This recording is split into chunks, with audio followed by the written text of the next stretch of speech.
Hey, what's up, you guys? This is Sheila Beelan. I'm coming to you with another review of Love and Marriage Huntsville, Season 5, Episode 6. I believe this is called We Need a Resolution. So this episode picks up, it's a piggyback off of the previous episode with the whole fight, Miss Wanda running up behind Melody and about to hit her in the back of the head. And everybody is in disarray and it's going crazy. So this is the episode where everybody tries to figure out what's going on, why did it happen, and what can we do to move forward. So it starts out with the Whitlows. Tiffany, she comes over to Destiny's shop. They explain pleasantries, and then they begin to talk about what happened. So Tiffany is like, yeah, you had your opening. I'm trying to see, what went on. And then that's when Destiny begins to say, everything was going fine until the two people that were uninvited showed up. Two people being Stormy and Melody. And she said that Stormy came with flowers and a Gucci box. It was a purse inside the box though, Destiny. But anyway, she had a Gucci box. She was bearing gifts. And Tiffany said, well, after me and Stormy had gotten into it before, she had brought me flowers and she bought me some items from Canvas Beauty. All right. So she said, then she got on to Melody, saying that Melody came in, she didn't speak. But Melody did say that she spoke, but I guess it wasn't noticeable enough because she didn't hear her. And she stayed for a little while, and then she left. She didn't speak when she left. And then that's when Destiny came up behind her, shouting out the door, saying, You come up in my establishment and you didn't speak, and then you're gonna leave and you don't speak. I should have had you kicked out like you did Tisha, And then they do the whole flashback when Destiny and Melody saying, security, security, security, They're not like Barney on the Andy Griffin show. But anyway, so that whole situation happened. Destiny was very upset, and she felt as if Melody came with an agenda and she wanted to do things the way she wanted to do them. Her goal was not to support her business. Her goal was to confront everybody that was there.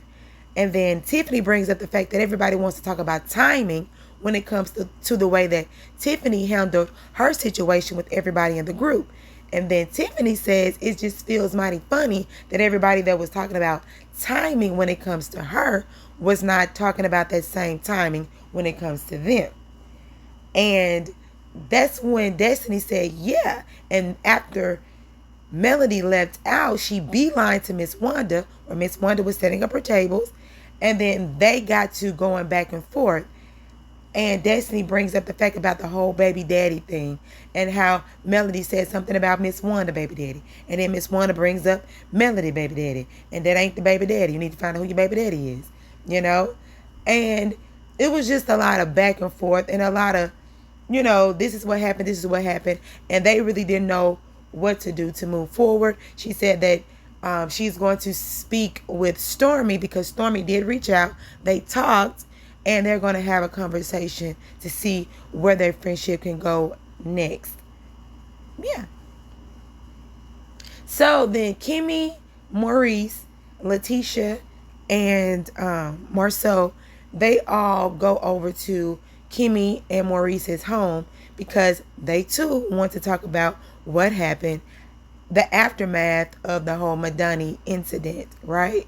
So Letitia comes in first, talking to Maurice and Kimmy, and she is visibly upset.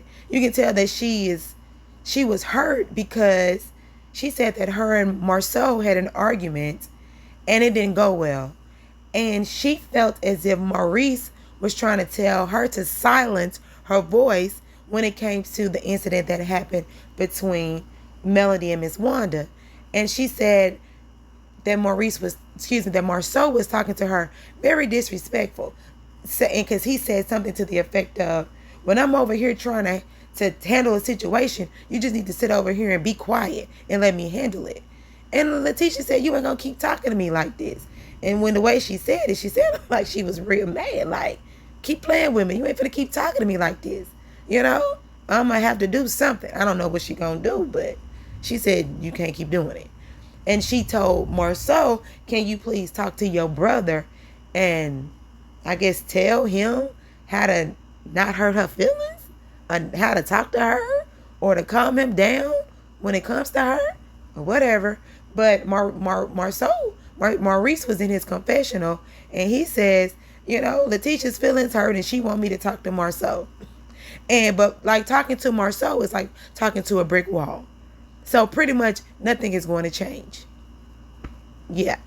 Marceau comes in and he talks about the incident, and he is telling Letitia that, and everybody else, that the situation got very, very intense, and you have two people, meaning Melody and Miss Wanda, that were going back and forth, and they wasn't going to really bust a move as far as fighting, but you have people around them that want to be protective of the two people that started the incident. And yeah, they want to protect those people. So you have two people that are not going to fight, but you have other people that are anticipating a fight, which then causes a fight. And it's always like that. When always there's a fight between two people, when people in the middle start to break it up, that's when the fight actually happens. And it's weird, right? You're trying to break it up for a fight to happen. But I believe if they just would have sit up there and just let them talk, then I don't think nothing would have really happened. You know, because nobody got hit anyway, so it is what it is. And so then Letitia and Kimmy, they go into the kitchen and they begin to talk about Marceau and how he was being disrespectful. And Letitia said, I wasn't even doing nothing. She said she wasn't even going to do anything.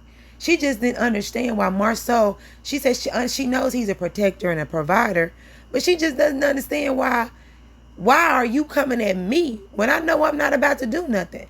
But I mean, Letitia, in all honesty, you say you're not going to do anything, but Letitia is also a protector of her mother, the same way her mother is a protector of her. And she said it herself. Do you think I'm just going to sit there and let somebody cuss my mama out and me not do nothing? So you said it right there back at the event. Even though you didn't do anything, you still was on guard. Like, this girl better not do too much to my mama. I'm going to pop out. And that's with any mother and daughter that have that dynamic. Like, that's my mama at the end of the day. You know what I'm saying? So it don't matter a lot of times if your mama right or wrong, you still not going to have nobody coming at your mama talking like you finna put your hands on my mama. That's just what it is. That's just what we do as family, you know? So I can understand Marceau and his stance, you know, but I understand Letitia too, because you ain't gonna keep talking to me like that.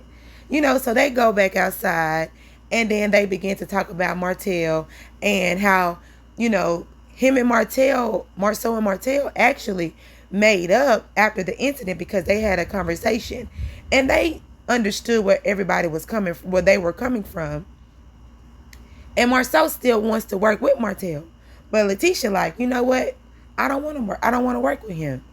You know, there have been too many instances where Martell has it where it escalated, and Letitia doesn't want to deal with that anymore. And I'm like, dang, that's messed up for Martell, because Martell really wasn't trying to get into anything. He was trying to calm the situation down, but it still was so intense to where there was a buildup and there was an explosion. So, I mean, I can see everybody's side, you know. And so Letitia said, I don't want him to work with us, but you still want him to work with us? Is that what I'm hearing? And then Marceau was just like, well, you are the owner. You are the sole, you have the majority of the group, of the share of the company. So you said no, then I guess that's just what it is. All right, so back over at the Holtz, well, Melody's place, Martell comes over. And of course, they talk about the incident. And to me, this looked more like an executive meeting. It looked like they had to do some restructuring when it came to this whole love and marriage ensemble, because they both know, when they sit back and they evaluate the situation, they both know that that situation was overly escalated and it didn't have to be. And they both know that this is not where the original plan, this is not where they wanted it to be. The original plan was them to come together and do great things in the community. Now they reflect and they're like, this is not the steering where we want this show to go. So they have to regroup and revamp the show. This is pretty much, to me, looking at this conversation. That's what I got out of it. Because they still sit there and they talk about Miss Wanda, saying Miss Wanda has to go, and how Miss Wanda, came to try to hit Mel from the back, and how they appreciated each other for having each other's back, and what they're going to do to, like I said, to move forward, and how they're going to handle the situation. And Melody is just like, this is something that was bound to happen, and she felt like it was bound to happen at that place. But no, it didn't have to happen at Madani. This could have happened somewhere else. Because at the end of the day, this was a business that was trying to actually have something for their business. And y'all came over and overshadowed the business. And I just felt like that wasn't right. And had not Melody came, none of this stuff would have happened. And I'm sticking to that. And I know a lot of y'all like, well, Melody came and the show happened, the producers told her to come, or whatever. But at the same time, she was still uninvited. And at the same time, Melody, when she has events, she invite who she wants. And I know it was open to the public, but at the same time, the public doesn't know Destiny personally. Melody and Stormy, they know Destiny, and they know they have beef. The public don't have beef with Destiny. Personally, Melody and Stormy have beef. And if and if everybody is asking, was this person invited? Was this person invited? Then you were not invited. So you should have not showed up, regardless of the fact that it was open to the public. There's a difference in knowing me personally and just opening up something to people that don't even know me. That's business at the end of the day. She was opening up for her business. She wasn't opening up to be fighting nobody. Anyway, so yeah, they're going to have a whole, I guess, comeback group without the real estate part of it. Just the original 6 to sit down and talk about where they can go from here. And they said Miss Wanda got to go, pretty much. All right, so now Tiffany is making her rounds. So now she's over at Stormy's house. Stormy has 300 acres. I believe it's 300 acres. And she has a whole ranch. She got a whole, I don't want to say it's a pool. It's a lake. She got miniature donkeys and miniature horses. And she got the dog that just running off. Come on, dog. Come back home, dog. That dog said, I want to be free. I'm leaving y'all. Then they called Stormy husband, he eating this sandwich to go get the dog. He like, man, I can't eat my sandwiches piece. I gotta go get this dog. He running all out. But I just thought that was so funny, because I have my first dog. My dog would be in the house a lot, right? And so when he would finally go outside to get a little freedom, that sucker just run out. And he would take off. And I live in a neighborhood where people love dogs. Like when they see your dog running, they stop and they try to help get your dog. People dang near wreck their cars to get out and help you get your dog. And I'm embarrassed because I'm saying, come on, Shine, come back. But he not listening to me. So everybody looking at me like, this your dog. Why your dog not listening to you? I'm like, I don't know why my dog not listening. But can you please? And everybody in the neighborhood trying to get my dog. Side note, that's neither here nor there. Back to Stormy and her dog running out. But anyway, so after they get all the dogs and all that stuff, they sit down, Tiffany and Stormy. So they're trying to get on a better foot, right? So they just like, okay, we started off like this. We want to get here. Can you tell us what happened? All right. So then they get into the whole thing about Destiny and, what I'm saying? They trying to get to a better, Destiny trying to get into a better place. Oh, before they even go there, they start talking about kids. Stormy says she want another baby. And Tiffany says she want another one. All right. And then, yeah. And then they started talking about the whole event. So basically,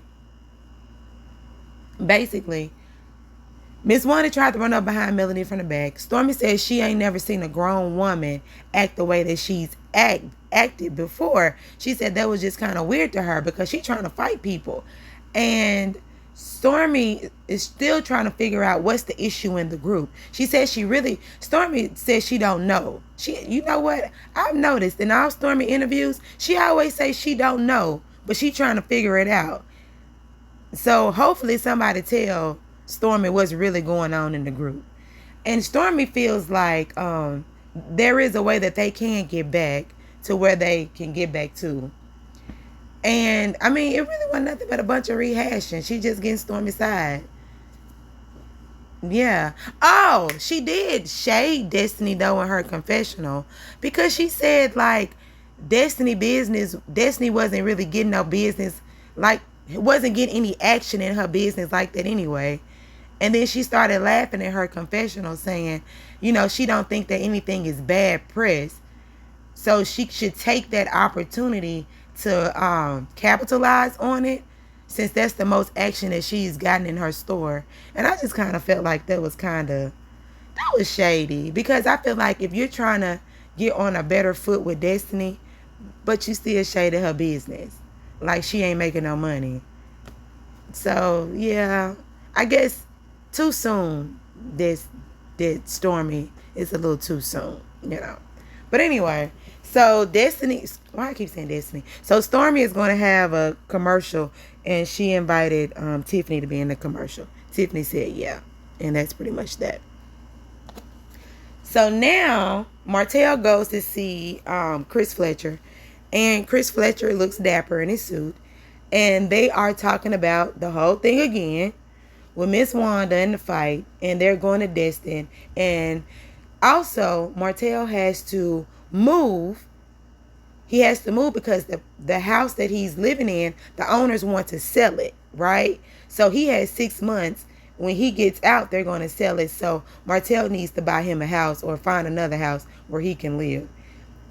So that's why he's with Fletcher. And Fletcher said, well, maybe after y'all come from Destin, you won't have to, you can move in back with the Melody. Y'all can get back together. And then, he said, only time will tell. You never know. But we already know in social media, y'all at odds right now. So, yeah. And they do talk about the whole thing with Marceau when Martell brings up the fact that he is not going to be working with Marceau, which is kind of sad. I just felt like that was real sad because they were actually getting to a place where they could cohabitate, they can be friends, they can work together. And I just thought that was real kind of sad that this whole thing blew up and now they can't work together anymore.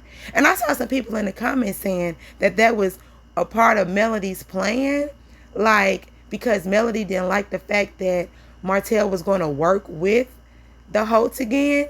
And so it's like she found a way to kind of break them up. And I never really thought about it like that. But, I mean, look at the aftermath. They're not working together no more. So I just think that's kind of sad on his part. And then Marceau, he did take a shot too, because when they brought up the fact about, when they were at the group meeting with Kimmy and Marceau, Maurice said, so do you think that you would work with Marceau on other stuff, not dealing with Scout? And then that's when Marceau talking about, well, you got to have your business license. I mean, you got to have your license, your builder's license or contractor's license. So I guess Martell still hadn't got his license. That was shady too. I was just like, dang, everybody got, I guess to me, I'm like, this is so sensitive right now. How can you get to a better place if you still being shady. I don't know. But anyway, but that was the pretty much conversation between them two. So, yeah. All right. So now, Destiny goes to see Stormy so they can talk, because Destiny said that Stormy did reach out to them, and Destiny felt like Stormy was being much more genuine than Melody was being. So she wanted to sit down with Stormy so they can come to some type of agreement on how they're going to go moving forward. So they meet at Stormy's warehouse. Did y'all see that the man that opened the door and that was talking? That man looked, he looked kind of scary. I think it was his eyes. I don't know. His eyes kind of scared me. But anyway, that's neither here nor there.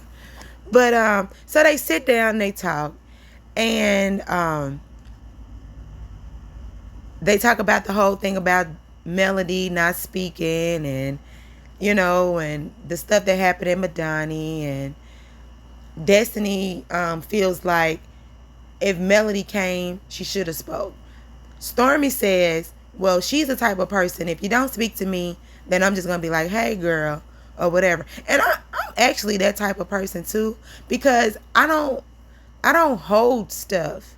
You know what I'm saying? I don't hold stuff. And if you don't like me, it's like, okay, whatever. But if you're in my presence and I see you, I'm going to still be like, oh, what's up? Like, it ain't nothing to me. Like, it ain't nothing. Anyway. And Destiny says, well, I'm not there yet. God is still working on me. And Stormy's just like, well, okay, And then they bring up the whole thing about, of course, Miss Wanda going to hit somebody from the back. Everybody said that. Everybody is putting it all on Miss Wanda going to hit somebody from the back. But she didn't hit him. She almost did. Anyway.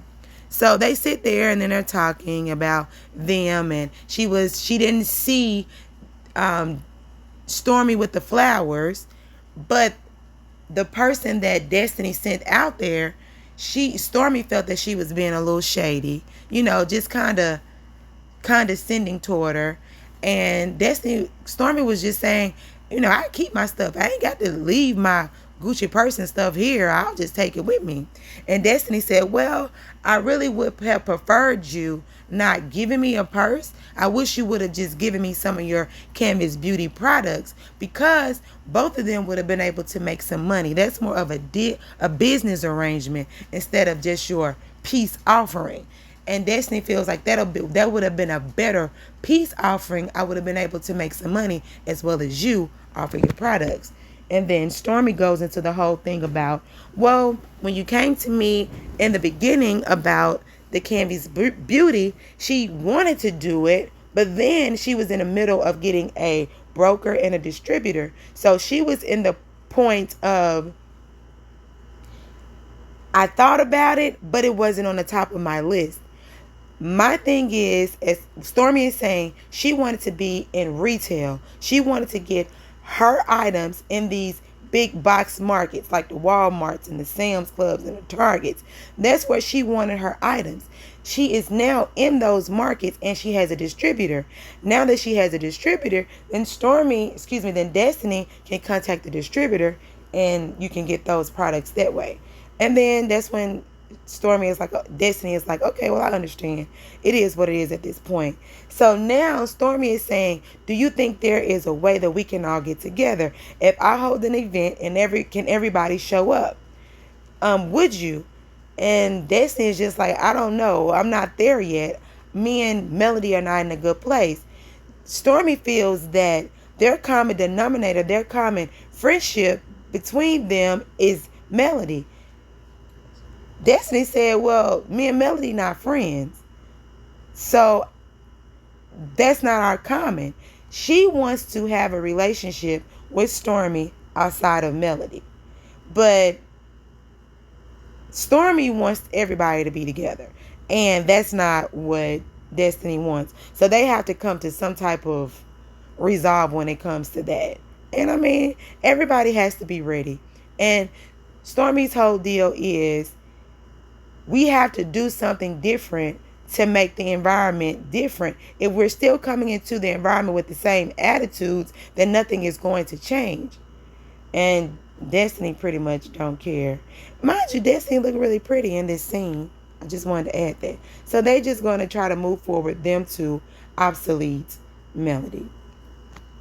Now this is the last scene of the episode, where Q, Mr. Funky Dineva, comes down to Huntsville, and he is at Black.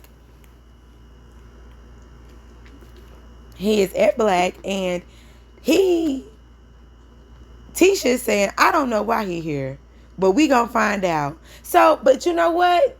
I understand that because if y'all listen to what he was saying when he said, I left my wallet in the car, can I get a free margarita, a free something, and some free food? And Marceau said, man, after all the stuff you've been doing for me, you can get whatever you want.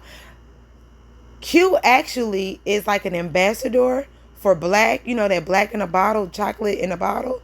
So he's actually an ambassador for him. So I'm assuming that Q has been selling a lot of Marceau's product, Marceau and Letitia's product. So that's why he said that, you know, you've been, you know, pretty much bringing me a lot of money. So yeah, you could get whatever you want at this point. So I believe that's why he said that. But they exchange pleasantries. They talk about, you know, Q being gay and how Marceau has never treated him differently. And then they start to talk about the whole fight with Miss that happened down there in Madani. And Q made a valid point, because he said a lot of times when women start to being catty, it puts the men in a situation to where they have to defend their wives. And now the men are fighting because of something that happened to the females in their family. And I know my husband would always tell me, Sheila, you better not say nothing, because I don't have time to be getting into it with nobody. And I'd be like, okay. You know what I'm saying? So, yeah. Women have a way of putting their male family members in situations that they don't need to be in. And then, like they say, people die behind stuff like that. People have altercations and fights behind stuff like that. Sometimes women just need to shut up and be quiet. For real. Yeah. And a lot of stuff won't happen. But anyway, so, and then he says to Tisha, when your mom is out here talking reckless and you don't say anything, it almost looks as if you are agreeing with what your mama is saying. You have to make a sound decision to get your mom and put her in her place. So Letitia's like, what do you want me to say? What do you want me to do? You know, but Q always says this thing, like we have this old Southern thing about honoring, obeying your parents, which is true. You do have to honor and obey your parents, but at the same time, we are not to provoke the parents aren't to provoke our children, and our children aren't to provoke our parents. So it's not just honoring your mother and father, but you can't provoke your kids either to put them in situations to where they have to be defending the parent. That's also Bible too, Q, and that's also something that a lot of people don't really see. And Letitia has to be able to tell her mom, Mama, you're going to have to calm down. If not, then you can't be around anymore. Simple as that. She don't have to be disrespectful. She don't have to call her mom or cuss at her mom to get her to, to calm down. She could just not invite her mom places. This is what Marceau has been telling Letitia the whole time. Because as Q was telling Letitia this, Marceau was just like, if you agree with him, then it's going to be a fight. Because that's the same thing that pretty much everybody has been telling Letitia. But Letitia still has to listen and understand and put it to her mom in a way that it's not messing up her friend groups. It's not messing up her business. And it's not messing up, the relationships that she could potentially have. And I mean, it's cool. And Marceau says, yeah, we need to fire Dr. Francis and get Dr. Funky. I thought that was funny too. But at the end of the day, everybody is trying to figure out what's the next best move when it comes to Love and Marriage Huntsville. And I mean, at the end of the day, this show has steered away from what it originally was. And actually, being honest, my husband even got me started watching this show because my husband sells real estate. And he was just telling me, man, it's this show that's out. It's about real estate. It's about building and construction. He said it's going to be really, really good. And he the one got me started watching it. And then when all of the stuff started happening, he stopped watching it. He was like, well, this ain't what I thought it was. I don't want to watch this no more. But, I like to be nosy and I like a little drama. So I kept watching it. But, at the end of the day, they do have to steer this show the way that it should go because it has gotten out of hand. Everybody is into it with everybody. Nobody wants to see each other's side. Everybody has an opinion about everything, and social media doesn't help. And then all this outside social media drama doesn't help. You know what I'm saying? Because everybody has an opinion. It's always social media. People want to have their groups. I'm Team Mel. I'm Team Letitia. I'm Team Marceau. I'm Team Martell. Can we just move forward and everybody be positive? I know we do like the drama, but not to the expense where y'all really down there fighting in the streets. That's ridiculous. But anyway, that was just my points. Those are my rants. Don't get too mad at me because I put a lot of my thoughts and opinions into it. But anyway, this is Sheila Beasley. Y'all like, comment, and subscribe, and let me know what you think about Love and Marriage Huntsville. Bye.